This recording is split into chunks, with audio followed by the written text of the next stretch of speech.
नमस्कार महाराज. जय हरी. स्वागत आहे तुमचं आमच्या चॅनलमध्ये. बोला. एकंदरीत आपल्यावर जे आता आरोप होते हो, त्याच्याबद्दल सत्यता काय आहे ते तुमच्याकडून थोडक्यात जाणून घ्यायचं आहे आम्हाला. सत्य जे जाणून घ्यायचं आहे, आता तुमच्या समोर जवळजवळ TV9 वाले होते. कोणते कोणते होते पत्रकार? TV9 SL news, SL news काहीतरी खोटी बातमी टाकायला. खोटी बातमी टाकायला. बरं. तुमच्या समोर कमीत कमी 20 पत्रकार इथून पळून गेले. हे तुम्ही तुमच्या डोळ्यांनी बघितलेलं आहे का? आता त्यांनी तुम्हाला बाईट द्यायचं विचारलं होतं. हो बरोबर. हो. तुम्ही त्यांना काहीतरी म्हणले 10-15 मिनिटं थांबायचं. त्यांची अशी इच्छा होती की आम्ही बराच वेळ येऊन थांबलो, तुम्ही बाईट द्यावी लगेच. सर्वात महत्वाचं आहे, जो पुरावा मला दाखवायचा होता नाही त्याच्यासाठी ऐकून घ्या. जो मला पुरावा दाखवायचा होता, तुमच्या समोर स्क्रीन लावलेली, ते आलेत. हे माहीत झाल्यानंतर मी अर्ध्या तासामध्ये काय केलेलं आहे, नियोजन केलेलं आहे स्क्रीन लावण्याचं. सत्य त्यांना स्क्रीनवरती दाखवायचं ठरवलं होतं. 12,000 रुपये खर्च केला त्या स्क्रीनसाठी. सत्य समोर यावा. सर्व TV वाले, सर्व पत्रकारे 25 जण होते. पण स्क्रीन लावल्यानंतर तुमच्या समोर ते पळून गेले. पळून नाही गेले महाराज. विषय काय आहे, ते ज्या टायमाला तुम्हाला बाईट मागत होते हो, त्यावेळेस तुम्ही त्यांना बाईट द्यायला लागत होते. तुमचे कोणतरी मध्ये बोलले का थोड्या वेळ 10-15 मिनिटं त्याच्यामुळे का बोलले? स्क्रीन दाखवा तुमच्या मोबाईलला. पहिले आपल्या मोबाईलला पण दाखवा. स्क्रीन लावायचं काम चालू होतं. मी ते ऍग्री करतो तुम्हाला. पण माझं म्हणणं काय होतं, त्यांनी बाईट मागितलं, तुम्ही द्यायला लागत होते.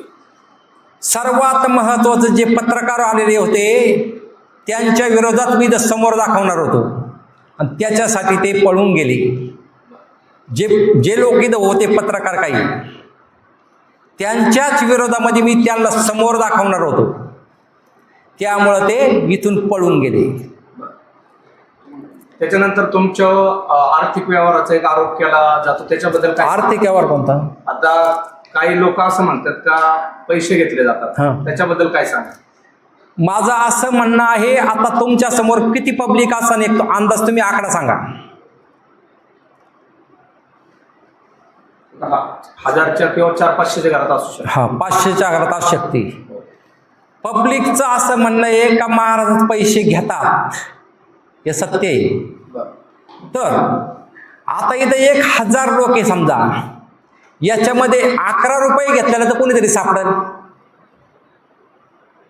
तुम्ही जेवणाचं वगैरे हे एवढं मोठं हे झाले, कशावर हे करताय? 38 वर्षापासून चालू आहे. माझा जन्म झाल्यापासून ज्या बापाने मला जन्म दिला,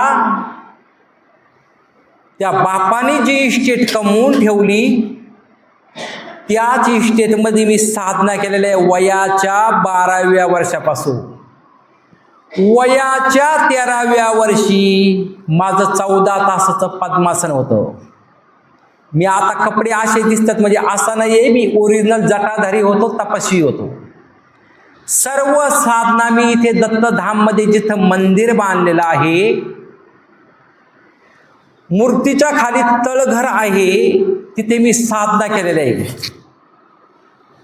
सर्व साधना मी इथेच केलेलं आहे, कुठं बाहेर गेलेलो नाहीये. आणि 38 वर्षामध्ये एवढं बांधकाम करणं म्हणजे काही विशेष नाही. माझ्याकडे 1 लाख लोक असतात. आज बंद आहे, त्यामुळे पब्लिक नाहीये. कमीत कमी हप्त्याला लाखो लोक येऊन जातात. अन्नदान चालतं. कसं चालतं? इथं दानपेटी आहे, पेटी दाखवा. अशा पेट्या 4 ठिकाणी आहेत. जी काही क्रियाकर्म करतो आपण, प्रार्थना करत असल, ध्यान साधना करत असल, काही आपले दोष जाण्यासाठी संकल्प असल, जे भक्त लाखो येतात त्यांच्या इच्छेने मी सांगत असतो. आपल्या इच्छेनुसार तुम्ही दानपेटीमध्ये 1 रुपया टाका किंवा 1000 रुपये टाका, ज्याची त्याची इच्छा. कोणी 100 रुपये टाकू शकतं, कोणाचा आजार बरा झाला असेल, कोणाचे मानसिक विचार गेलेले असतील, कोणी 100 पण टाकू शकतो, गुप्त असतं. कोणी 10,000 पण टाकू शकतं. आपण तर बघायला नसतो. त्याच्यावरती अन्नदान चालतं, इथं राहण्याची व्यवस्था, करोडो रुपये फक्त संडास बाथरूमसाठी घातलेले. नाही एवढा पैसा आला कुठून मग? मग करोडो रुपये 38 वर्षाचा काळ झाला. आता तुम्ही काल सकाळी काय खाल्लं ते सुद्धा ध्यानात राहू शकत नाही. एवढं बांधकाम किरकोळ आहे. बापाची इस्टेट ती. मला शेती आहे. आता 100 पोतं गहू पडलेलं इथं कुणाचं आहे? माझ्या शेतातलं अन्नदान करण्यासाठी. मी कोणाला म्हणत नाही बाबा तू अन्नदान कर, 1 किलो तांदूळ दे किंवा 1 गव्हाची गोणी दे. देती घेती नरका जाती. मी कोणाकही 1 रुपयाही मागत नाही. मी जरी असा दिसतोय, हे शरीर दिसतंय माझं, मी एक तपस्वी आहे. हे शरीर थोड्या दिवसामध्ये नष्ट होणार आहे, पण माझ्या शरीरामध्ये जो राहणार आहे तो अमर आहे.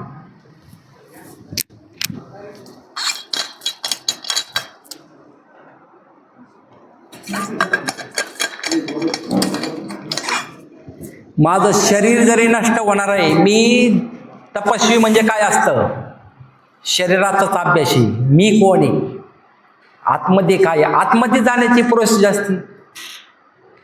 शरीर जरी नष्ट होणार आहे, पण या शरीरामध्ये जो राहणारा आहे परमात्मा.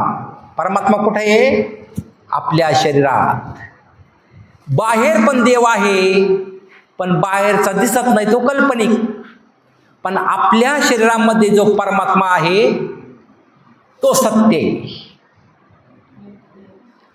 तो परमात्मा असा आहे, शरीर जरी नष्ट झालं तर आपल्या शरीरामध्ये जी आत्मरूपी चेतना आहे ती चेतना अशी आहे, शस्त्र तिला कापू शकत नाही, पाणी चेतनेला नष्ट करू शकत नाही, अग्नी तिला जाळू शकत नाही, हवा तिला उडवू शकत नाही. ती अजर अमर आहे. आणि त्या चेतनेची माझी ओळख आहे. आता एकंदरीत जर पाहिलं तर तुमच्यावर असा पण आरोप केला जातो का जे औषधोपचार आहेत, हो, कोणतरी नाशिकचं मेडिकल आहे त्यांचं, हो, त्यांचं तुमचं काहीतरी कनेक्शन आहे, त्याच्याबद्दल काय सांगा? नाशिकचं मेडिकल कोणाचं? कोणतरी नाशिकला मेडिकल आहे, त्याचं तुम्ही या ठिकाणी यांना ती चिठ्ठी वगैरे देतात, ते तिकडून औषध वगैरे आणतात. सर्वात महत्वाचं मेडिकल ऑफिसर आहे ते. त्यांचं तुमचं काय कनेक्शन आहे? त्यांचं माझं कनेक्शन 10 वर्षापासून जवळजवळ कनेक्शन आहे. माझ्याकडे त्यांचे पेपर पण आहेत, सर्टिफिकेट आहे. मेडिकल ऑफिसर म्हणून त्यांची इथे नेमणूक झालेली आहे. आपली दत्त दिगंबर सेवाभावी संस्था ही रजिस्टर आहे. धर्मदाय आयुक्ताकडे मी अहवाल दिलेला आहे आणि त्यांनी जे पेपर आहेत माझ्याकडं, जे धर्मदाय आयुक्तांनी मला जे काही दिलेलं आहे, मी काही जी मागणी केली ती त्यानुसार दत्तधाममध्ये चालत आहे. माझ्या अहवालमध्ये असं लिहिलेलं आहे, मेडिकल चालू शकतो, चालता फिरता दवाखाना सुद्धा मी चालू शकतो, आयुर्वेदाचा प्रचार करू शकतो. हे माझ्या अहवालमध्ये लिहिलेलं आहे. त्यानुसार माझ्याकडे 3 डॉक्टर आहेत. औषधी देण्याचे काम हे डॉक्टर करत असतात. माझं काम काय आहे? साधना. तू आहे, तुझी ओळख नाही, तू कोण आहे? आता तुमचे काही जे कर्मचारी आहे, हा, अशी माहिती भेटते का नंबर लावायसाठी 5-5 हजार रुपये त्यांनी घेतलेत, मागचा नंबर पुढं? ते सांगतो ना मी. जर कोणी असा असल तर त्याने नियमानुसार प्रशासने तिथे जावं, केस करावी. किंवा आता इथं 1000 लोक आहेत, त्या 1000 लोकांमध्ये एक तर म्हणत 11 रुपये घेतले, तुमचे 5000 मध्ये लय मोठी रक्कम झाली. एवढे जर पैसे मी घेतले, तुमचं जे वैयक्तिक काय जे असेल फी, नाही ऐका, मागचा जो नंबर आहे तो पुढे नंबर घेण्यासाठी 5000 रुपये घेऊन पुढे नंबर लावायसाठी घेतलेत असं मला हे म्हणायचं आहे. हे आरोप दलाली मागण्यासाठी आहेत. ही स्क्रीन त्याच्यासाठीच आहे. जे बोलतात ना, ही स्क्रीन दाखवा तुमच्या मोबाईलवरती. दाखवतो मी शेवटला. मला दुसरं एक विचारायचं नाही, तुम्हाला. याचा पॉइंट आहे का आता? हा. जे लोक म्हणतात महाराज नंबर लावायचे पुढे पैसे घेतात, आता या 1000 लोकांमध्ये एक जण दाखवून द्या 11 रुपये घेतलेला, किंवा असा एखादा दाखवून द्या का त्याचा नंबर स्पेशल घेतला मी.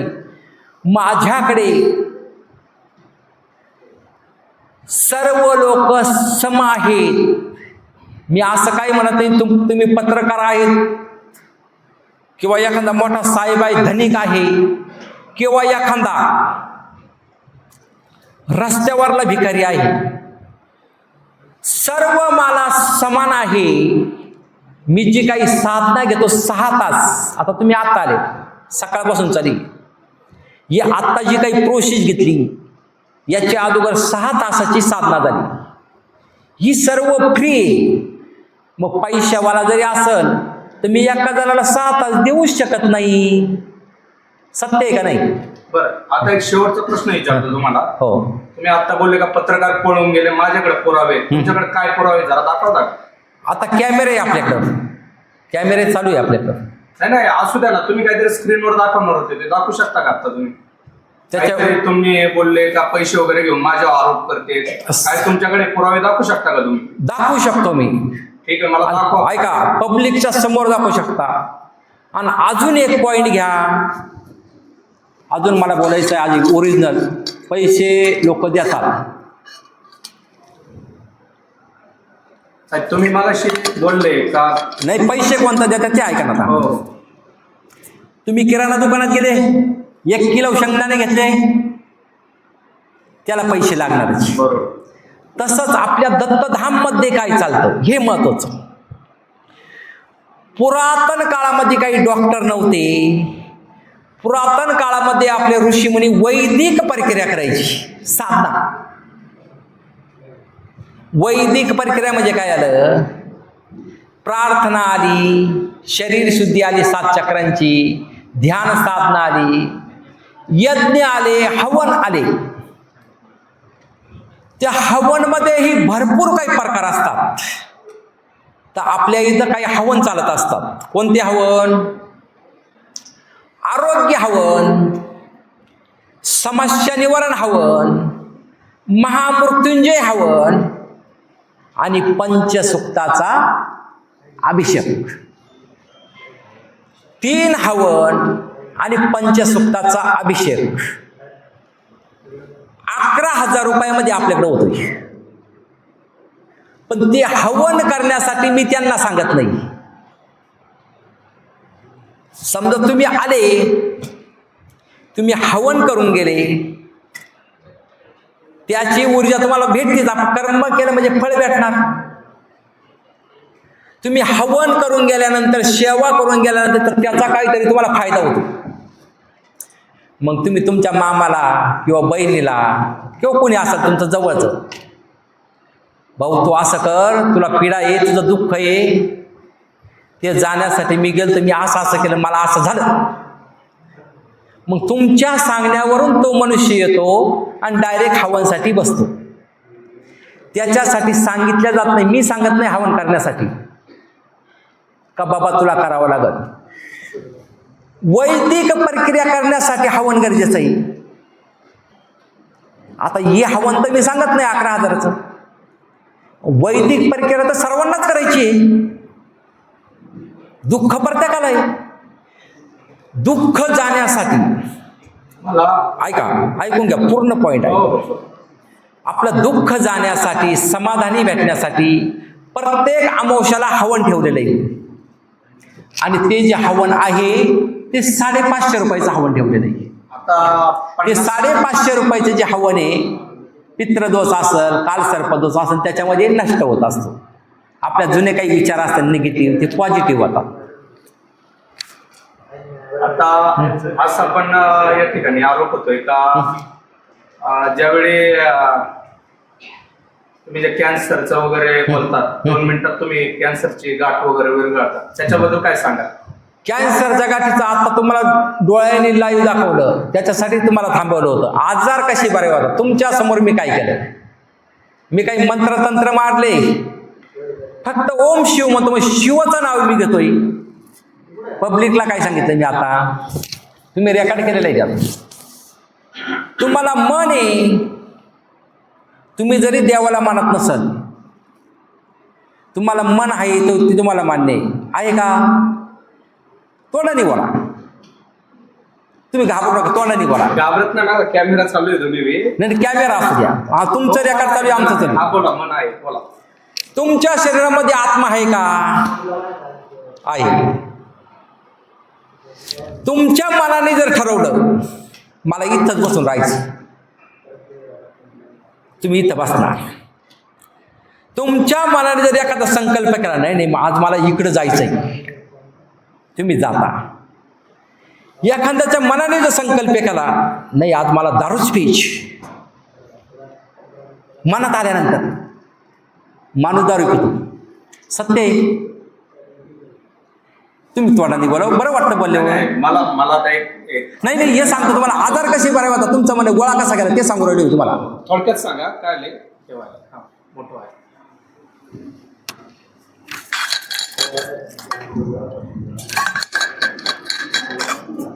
तुमच्या समोर जे मी आता घेतलं, काय म्हणलो, दत्तप्रभूंचा आपण काय केलं, जप घेतला एक.